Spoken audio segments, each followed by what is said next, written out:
حمزہ شہباز کو وزیر اعلیٰ کے انتخاب میں ووٹ دینے پر 25 ارکان کو فارغ کر دیا گیا۔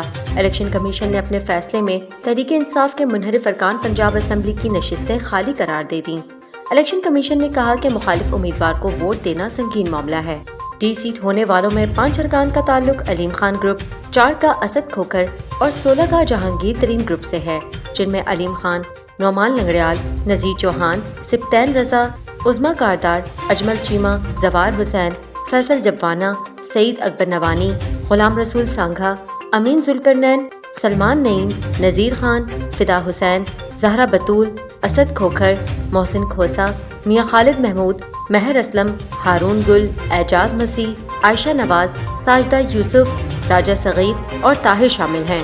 چیف الیکشن کمشنر سکندر سلطان راجہ نے تحریک انصاف کے منحرف ارکان کے خلاف 23 صفحات پر مشتمل ریفرنس کا محفوظ فیصلہ سناتے ہوئے بتایا کہ اتفاق رائے سے منحرف ارکان کو ڈی سیٹ قرار دیا گیا ہے۔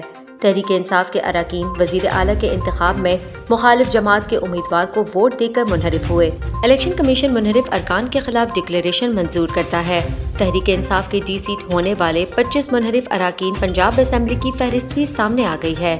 چیف الیکشن کمشنر نے کہا ہے کہ سپریم کورٹ کے آرٹیکل 63A کی تشریح کی روشنی میں فیصلہ اتفاق رائے سے سنایا۔ منحرف اراکین اسمبلی تا حیات نااہلی سے بچ گئے اور الیکشن کمیشن نے انہیں ڈی سیٹ کر دیا۔ فیصلے کے مطابق الیکشن کمیشن کی رائے ہے کہ ارکان کا مخالف امیدوار کو ووٹ ڈالنا ایک سنگین معاملہ ہے۔ مخالف امیدوار کو ووٹ دینا پارٹی پالیسی سے دھوکہ دہی کی بدترین شکل ہے۔ الیکشن کمیشن اس نتیجے پر پہنچا کہ انحراف کے معاملے کا انحصار شرائط پر پورا اترنے کے معاملے پر نہیں ہوگا۔